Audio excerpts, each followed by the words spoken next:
Kita temenan aja ya, walau aku selalu meluk, bahkan dia dulu kosan kamu. Kita temenan aja ya. Oke, no problem. Ucap dari seorang wanita yang padahal punya riwayat sama lo curhat panjang, bahkan tidur bareng. Dan lo cuma dianggap temen doang. Hal ini normal banget bro. Serius nggak? Itu normal aja, bahkan udah sampai tidur bareng. Iya bro, itu normal. Makanya nonton video ini sampai habis. Gue bakal kupas tuntas mengenai friendzone, biar lo tahu posisi lo selama ini. Tapi video ini mungkin bakal panjang banget karena pembahasannya cukup lengkap bro. Ada baiknya lo simpan video ini jadi offline. Gue jamin lo gak akan nyesel nonton video ini sampai selesai. Oke bro, gue akan membahas dari sudut pandang psikologis, seksual, para ahli, dan juga studi. Yang pertama, kita bahas dulu dari psikologis wanita. Pertama banget adalah perbedaan motivasi relasional. Berdasarkan teori relational models Alan Fish, manusia menjalin hubungan dengan berbagai model. Beberapa contohnya adalah communal sharing, authority ranking, equality matching, atau market pricing. Banyak wanita bisa merasa nyaman dalam communal sharing dengan teman pria kayak berbagi waktu, cerita, bahkan keintiman emosional tanpa merasa perlu berubah menjadi romantis atau seksual. Kedua, perbedaan emosional dan romantis. Riset Baumeister dan Bratslawski menunjukkan bahwa intimasi emosional tidak otomatis berarti ketertarikan seksual. Masalahnya, banyak yang mikir kedekatan emosional sering dianggap menuju pacaran ataupun romantis. Sementara bagi wanita bisa berhenti di teman dekat tanpa konflik batin. Ketiga, attachment style atau gaya kelekatan. Menurut Bowlby dan Ainsworth, orang dengan gaya kelekatan secure lebih mudah memberi dan menerima keintiman tanpa mengaitkannya dengan seks atau romantisme. Wanita dengan secure attachment bisa memeluk, tidur bersama secara non-seksual, atau curhat panjang tanpa merasa itu harus berkembang ke hubungan romantis. Menurut sudut pandang seksual dan gender, yang pertama ada teori yang namanya erotic plasticity. Ahli psikologi sosial Roy Baumeister memperkenalkan istilah erotic plasticity pada tahun 2000. Wanita secara umum lebih fleksibel dalam memisahkan emosi, seksualitas, dan ikatan romantis dibandingkan pria. Artinya, wanita bisa menikmati kedekatan fisik dan emosional tanpa harus menumbuhkan dorongan secara seksual. Kedua, perbedaan evolusioner. Menurut teori evolutionary psychology David Buss, pria cenderung menghubungkan sinyal keintiman dengan peluang reproduksi. Itu kenapa sering salah menyimpulkan kedekatan sebagai ketertarikan. Wanita lebih secara biologis, sehingga bisa memisahkan keintiman emosional dengan pilihan pasangan seksual ataupun romantis. Ketiga, skrip seksual. Berdasarkan Simon dan Gagnon, dalam budaya banyak masyarakat, pria diarahkan untuk mencari peluang seksual, sedangkan wanita lebih diarahkan untuk menjaga dan memelihara hubungan emosional. Hal ini menjelaskan kenapa wanita bisa menikmati keintiman tanpa seks, sedangkan pria sering menganggap intimasi sebagai sinyal romantis ataupun seksual. Studi empiris mengenai friendzone. Menurut jurnal Blaise Recheck et al., studi terhadap mahasiswa pria dan wanita, pria lebih sering melaporkan ketertarikan romantis ataupun seksual terhadap teman wanitanya, sedangkan wanita lebih sering menilai hubungan tersebut murni pertemanan. Menurut Onesen and Fisher, pria cenderung menganggap kedekatan emosional sebagai peluang seks, sedangkan wanita menganggap kedekatan emosional sebagai dukungan sosial. Menurut teori Class et al., wanita lebih menilai sleeping together non-sexually, kayak tidur sekamar, berpelukan, sebagai bagian dari platonic intimacy, yang artinya hubungan mendalam, kerentanan, dan kedekatan antara teman yang tidak bersifat seksual ataupun romantis. Sedangkan pria lebih mungkin mengasosiasikan hal tersebut dengan seksual intent alias niat secara seksual. Jadi kesimpulan secara psikologis, wanita bisa memisahkan kedekatan emosional dari ketertarikan romantis. Ia bisa sangat dekat, bahkan berbagi ranjang non-seksual, tapi menilai hubungan itu persahabatan murni. Sedangkan secara seksual, karena faktor erotic plasticity dan skrip budaya, wanita tidak selalu mengaitkan kedekatan fisik dengan dorongan seks, sedangkan pria lebih cenderung melihatnya sebagai kode atau peluang. Yang harus lo ingat adalah friendzone bukan manipulasi, tapi perbedaan interpretasi. Buat wanita artinya kenyamanan sosial, sedangkan buat pria sebagai sinyal ambigu yang sering diartikan sebagai romantis atau seksual. So, kalau seorang wanita bisa tidur bersama pria tapi menyebutnya hanya teman, itu bukan kontradiksi dari perspektif psikologi. Itu justru konsisten dengan bagaimana wanita memaknai kedekatan, emosi, dan cinta tidak otomatis berarti seks atau pasangan. Well, gue yakin ini bisa banget dan sering dijadiin sebagai gimmick buat nutupin hubungan gelap. Video ini belum selesai bro, gue masih yapping sampai lo lulus S3. Ini adalah cara supaya lo bisa membaca sinyal wanita dan mengurangi risiko salah penafsiran. Misalnya lo menganggap dekat artinya pacaran atau peluang seks. Kita mulai dari tips psikologi komunikasi untuk membaca sinyal wanita. Gunanya adalah agar lo mengetahui perbedaan antara keintiman emosional dan ketertarikan romantis. Tanda keintiman emosional atau friendship: sering curhat, berbagi rahasia, mau tidur sekamar sebantal tanpa nuansa seksual, menganggap lo aman dan nyaman, kadang bahkan menyebut seperti saudara. tanda ketertarikan romantis ataupun seksual. Sering menyinggung soal masa depan lo berdua, mencari momen berdua secara eksklusif, sentuhan yang bermuatan bukan sekadar pelukan netral. Benang merahnya adalah kalau semua interaksi bisa juga dilakukan kepada sahabat wanita lain, besar kemungkinan itu memang friendship, bukan romansa. Lo juga harus memperhatikan konsistensi bahasa dan perilaku. Kalau wanita sering bilang, kamu sahabatku, terus gak cemburuan pas lo dengan wanita lain, kemungkinan besar dia emang lihat lo sebagai teman. Kalau ada kontradiksi, misal menyebut teman, tapi marah kalau lo deket sama wanita lain, artinya ada potensi perasaan romantis tersembunyi.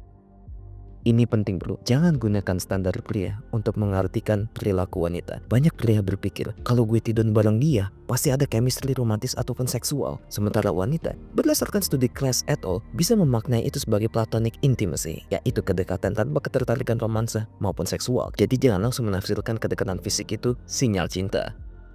Bila lo merasa ragu, komunikasikan secara terbuka di waktu dan momen yang tepat. Kalau lo udah mulai bingung sama hubungan ini, utarakan secara langsung dengan jujur bro. Contoh kalimat sehat, aku merasa hubungan kita deket banget dan aku ingin jujur. Aku mulai suka sama kamu lebih dari teman, tapi aku juga ingin tetap menghargai hubungan ini. Aku menghargai apapun jawabanmu. Ini mengatasi ambiguitas friendzone yang biasanya bikin pria berharap besar dan saat menyatakan perasaan ditolak, sehingga menjadi sebuah perasaan bahwa lo disakiti. Terakhir, lo juga harus emotional self-awareness. Tanyakan ke diri lo sendiri, apakah gue benar-benar nyaman jadi temannya atau gue bertahan karena berharap lebih? Kalau jawabannya, gue akan kecewa kalau dia punya pacar lain, ya berarti lo gak murni sahabat dan harus realistis berekspektasi kepada dia. Secara ringkas, wanita bisa dekat secara emosional dan fisik tanpa romantis. Itu bukan manipulasi, tapi cara mereka memaknai intimasi. Pria sering salah baca karena budaya, biologi, dan skrip sosial menganggap kedekatan sama kayak peluang cinta ataupun seks. Solusinya, lo harus bedain sinyal emosional dan romantis. Perhatiin juga konsistensi dia. Jangan samakan standar pria bro. Dan yang pasti, komunikasikan secara jujur mengenai perasaan lo.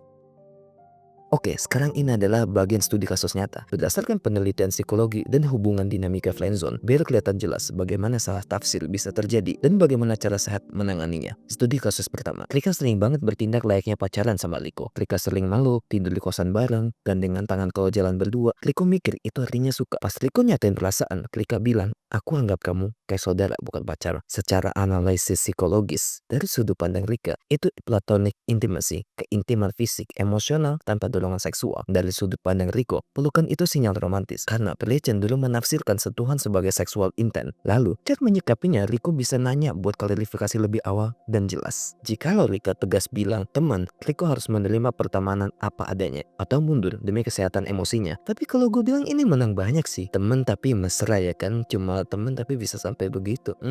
Aku juga mau.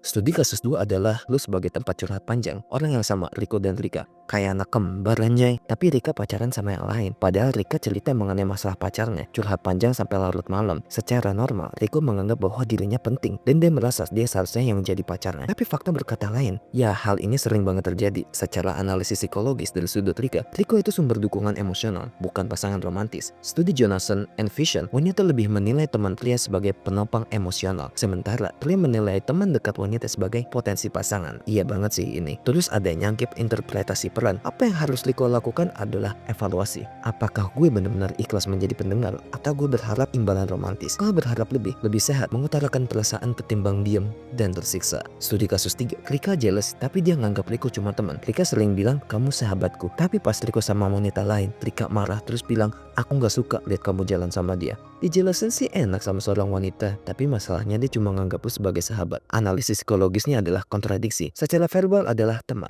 secara emosional menunjukkan tanda possessiveness. Ini bisa jadi tanda perasaan terpendam atau fear of losing attention. Penelitian Sprecher dan Regan, kadang wanita merasa memiliki hak emosional atas sahabat pria meski tidak ingin hubungan romantis. Yang harus Riko lakukan adalah tanyakan langsung biar lebih jelas. Kalau Rika tidak bisa memberi jawaban jelas, Riko perlu menentukan batas supaya dia nggak tersiksa. Atau cara yang lainnya adalah bisa tanyakan kejelasan ini secara perlahan banget supaya bisa mendapatkan sebuah kesimpulan jelas biar gak salah kaprah. Pria sering salah tafsir karena menganggap intimasi sebagai romansa dan seks, sedangkan wanita lebih fleksibel, bisa menikmati intimasi tanpa romansa. Kuncinya adalah komunikasi. Jangan nebak-nebak, tanyakan langsung di waktu yang tepat. Kalau nggak sejalan, apa yang harus pria lakukan adalah terima posisi sahabat atau mundur untuk jaga hati sendiri. Belum selesai bro, ini adalah 5 tanda wanita menganggap lo teman atau mungkin dia tertarik. Berdasarkan psikologi komunikasi, belas lecek, sprecher, plegan, dan lain-lain, serta observasi perilaku. 5 tanda lo dianggap sebagai teman. Sering nyebut lo teman, sahabat, kayak kakak, ataupun adik. Kalau kata-kata ini konsisten keluar, artinya dia menegaskan batas. Curhat panjang mengenai pria lain, apalagi mantan pacar ataupun pacar baru. Kalau dia nyaman cerita detail percintaan dengan orang lain, biasanya dia nggak ngeliat lo sebagai calon pasangan. Nyaman, kontak fisik netral, pelukan, tidur sekamar, gandengan tangan yang bisa dilakukan tanpa romantis dianggap platonic intimacy. Tidak menunjukkan kecemburuan. Dia bakal santai aja kalau lo sama wanita lain, bahkan kadang ikut mendukung atau jodohin lo. Interaksi tidak eksklusif, perlakuannya belok ke teman lain atau bahkan sebagian besar teman. Jadi meskipun akrab, gak ada prioritas secara khusus. Sekarang 5 tanda mungkin aja dia tertarik. Memberi perhatian spesial di atas standar teman. Dia selalu pengen tahu aktivitas lo, nanyain hal kecil, sudah makan, tidur jam berapa, atau yang lebih sering hubungin lo dibanding teman lain. Konsisten nyari momen cuma buat berdua,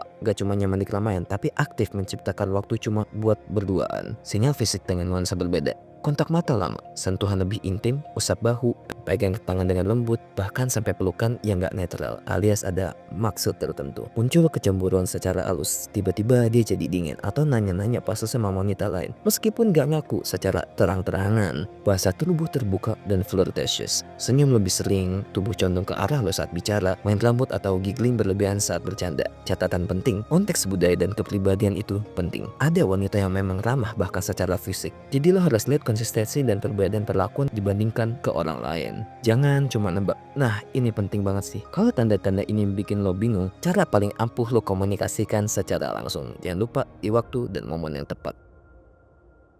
Yang terakhir, gue udah capek yaping sama ngedit juga soalnya. Ini ada friendzone check up test. Sederhana tapi bukan 100% akurat, tapi berbasis pada pertemuan riset psikologi hubungan belas lecek, splecer, plegan, dan lain-lain. Jawabannya cuma iya atau tidak. Langsung aja ke bagian pertama. Sinyal cuma teman. 1.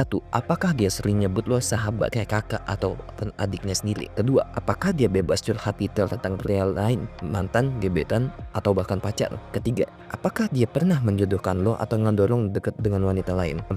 Apakah kontak fisik yang dia berikan terasa netral, pelukan, tidur sekamar, gandengan, tapi tanpa chemistry? 5. Apakah perlakuannya kepada lo sama aja ke teman prianya yang lain? Kalau lebih dari 3 jawaban ya, artinya besar kemungkinan dia cuma ngelihat lo sebagai teman doang.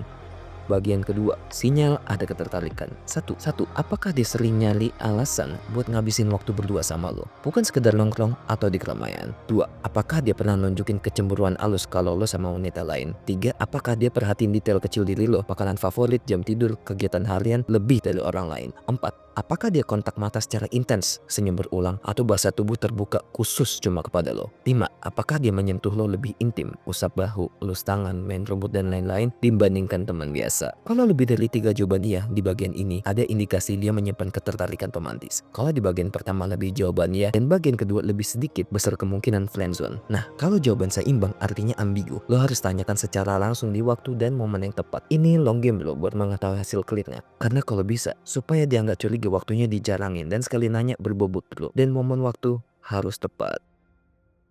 Well, itu dia pembahasan gue mengenai friendzone. Setelah lo mengetahui ini semua, jadi lo bisa membedakan di mana lo dianggap temen dan di mana dia mungkin tertarik sama lo. Tapi gue harus garis bawahin bahwa yang namanya studi, riset, dan penelitian gak selalu benar. Komunikasi secara terbuka akan menjadi raja dari semua jawaban dari pertanyaan yang ada. Sedangkan apa yang gue sampaikan ini sebagai landasan kuat supaya lo tahu setidaknya 60-80%. Karena gue yakin pasti yang namanya salah kaprah itu kejadian selalu. Apalagi diantaranya kasus yang udah gue jelasin tadi atau bahkan pernah lo alami sendiri. Dari video ini akhirnya lo mengetahui semua pertanyaan dan juga ambigu yang pernah lo alami selama ini. Nisi fortes, homines praesen mundi, ora et labora.